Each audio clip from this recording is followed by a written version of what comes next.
किसी ने बड़ी कमाल की बात कही है कि शाखें रहीं तो फूल भी पत्ते भी आएंगे, ये दिन अगर बुरे हैं तो अच्छे भी आएंगे। माय फिल्म से मैं हूं आरजे कार्तिक। एक छोटी सी कहानी। एक बार एक अमीर व्यक्ति अपनी गाड़ी से उतरा, एयरपोर्ट में तेजी से घुसा क्योंकि उसकी फ्लाइट का टाइम हो रहा था, लेट हो रहा था। फ्लाइट जाकर के इस बंदे ने बोर्ड की। प्लेन ने जब टेक ऑफ किया तो इसने अपना लैपटॉप खोल लिया। ये खुश था कि टाइम पर पहुंच चुका था। इसे कॉन्फ्रेंस में जाना था, उसकी तैयारी करने लगा। इस व्यक्ति को वहां पर स्पीकर के तौर पर बुलाया गया था, इसे सुनने के लिए लोग आने वाले थे। बड़ा अमीर व्यक्ति, इसकी जिंदगी में सब कुछ सही चल रहा था, लेकिन आसमान में गड़बड़ हो गई।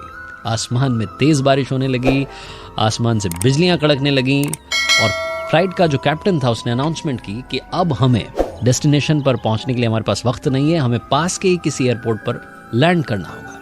इन भाई साहब का दिमाग ठनक गया, इनको गुस्सा आने लगा।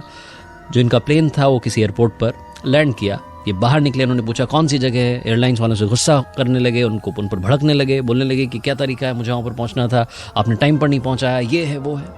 तभी एक व्यक्ति इनके पास आया और इनसे बोला कि सर इतना भड़किए मत, मैंने आपको पहचान लिया है, आप डॉक्टर पटनायक है ना, आपको एक कॉन्फ्रेंस में जाना है, मुझे भी उसी कॉन्फ्रेंस में जाना था, आप परेशान मत होइए, आप इस एयरपोर्ट से बाहर निकलिए, एक कैब कर लीजिए और वो जगह जहाँ आपने पहुँचना है वो यहाँ से 3 घंटे की दूरी पर है।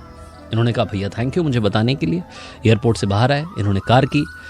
जो टैक्सी ड्राइवर था उसको बोला कि मुझे वक्त पर पहुंचा देना भैया, पहले ही बहुत मुसीबत मेरी ज़िंदगी में चल रही है, मुझे एक जगह पर जाना है, मुझे सुनने के लिए लोग आ रहे हैं। जो टैक्सी ड्राइवर था उसने कहा ठीक है साहब पहुंचा देंगे आपको, कोशिश करेंगे, मौसम बिगड़ा हुआ है, तेज़ बारिश हो रही है। इस तेज़ बारिश में उस कार के ड्राइवर ने गाड़ी चलाना शुरू किया। थोड़ा वक्त हुआ, इतनी ज़्यादा बारिश हो रही थी कि उस कार के ड्राइवर को समझ में नहीं आ रहा था कि क्या किया जाए, और इसी उधेड़ बुन में वो रास्ता भटक गया। अब उसे पता तो चल गया कि रास्ता भटक गया, लेकिन पीछे वाले पैसेंजर को जो साहब को लेकर के आया था एयरपोर्ट से, उनको कैसे बताएं। तो उसने डरते डरते बताया कि सर माफ़ी चाहूँगा लेकिन मैं रास्ता भटक गया हूँ। अब ये फिर उस पर गुस्सा करने लगे। फिर इन्हें समझ में आया कि अब कॉन्फ्रेंस में तो नहीं पहुँच पाऊँगा। तो इन्होंने उस ड्राइवर से कहा कि भाई मेरे, अब मुझे जहाँ भी पहुँचा सकता है वहाँ पहुँचा दे, इस मुसीबत से बाहर निकाल। थोड़ा आगे चले तो उस ड्राइवर ने आसपास की जगहों में देखा तो इसे एक छोटा सा घर दिखाई दिया। उसने उस घर के वहाँ जाकर के अपनी गाड़ी खड़ी की। उसने कहा साहब यहाँ रुक जाते हैं थोड़ी देर, जब बारिश थम जाएगी, तूफान थम जाएगा, तब हम आगे बढ़ जाएंगे। तो इन्होंने कहा ठीक है। उस छोटे से घर का जो दरवाज़ा था, इन भाई साहब ने, जो अमीर व्यक्ति थे, इन्होंने खटखटाया। अंदर से एक बूढ़ी अम्मा की आवाज़ आई। उन्होंने कहा कि जो भी है अंदर आ जाए, परेशान ना करे।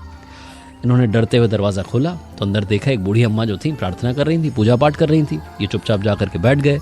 वहाँ इन्होंने देखा बिस्तर पर एक छोटा बच्चा सोया हुआ था। उन्होंने अपनी पूजा पाठ पूरी की। उसके बाद में उन्होंने पूछा कि क्या पियोगे, पानी पियोगे, चाय पियोगे। तो उन्होंने कहा अरे आपका धन्यवाद है, आप अगर मुझे एक फ़ोन दे देती तो बड़ा अच्छा रहता। तो बूढ़ी अम्मा हंसने लगी, कह रही यहाँ गाँव में कौन सा फ़ोन, यहाँ कौन सी बिजली, आप एक काम करो, आप बैठो आराम से, जब बारिश रुक जाएगी तब चली जाना।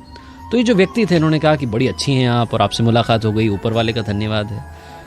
तो इन्होंने कहा कि ऊपर वाले का धन्यवाद तो मैं तब करूँगी जब मेरे पोते का इलाज करने वो डॉक्टर आ जाएगा, जब मैं अपने पोते का इलाज करवा लूँगी। तो इन्होंने कहा कि बात क्या है। तो बूढ़ी अम्मा ने बताया कि मेरा ये पोता है, इसके माँ बाप अब जिंदा नहीं हैं, इसका मैं ही सहारा हूँ और इसको एक ख़तरनाक बीमारी है। यहाँ आसपास के डॉक्टर बताते हैं कि दिल्ली के एक बड़े डॉक्टर हैं पटनायक, वो इसका इलाज कर सकते हैं। अब उनके पास मैं कैसे पहुँचूंगी मुझे नहीं पता, बस यही प्रार्थना ऊपर वाले से करती रहती हूँ। ये बात सुनने के बाद इस अमीर व्यक्ति की आंखों में आंसू आ गए और इन्होंने कहा कि अम्मा आपकी प्रार्थना, आपकी आवाज़ ऊपर वाले ने सुन ली है। मेरा प्लेन जहाँ पहुँचना था वहाँ नहीं पहुँचा, तेज़ बारिश होने लगी, तूफान आ गया, मेरी गाड़ी को जहाँ पहुँचना था गाड़ी नहीं पहुँची, रास्ता भटक गया और आपके दरवाजे पर आ गया। मैं ही डॉक्टर पटनायक हूँ। ये छोटी सी कहानी एक बार फिर वही बात बताती है कि तेरे दर पर आने से पहले मैं बड़ा कमज़ोर होता हूँ, मगर तेरी दहलीज को छूते ही मैं कुछ और होता हूँ। खुद पर भरोसा और ऊपर वाले पर भरोसा रखेंगे तो जिंदगी में कुछ भी इम्पॉसिबल नहीं है। इसीलिए आपसे कहता हूँ कर दिखाओ कुछ ऐसा कि दुनिया करना चाहे आपके जैसा।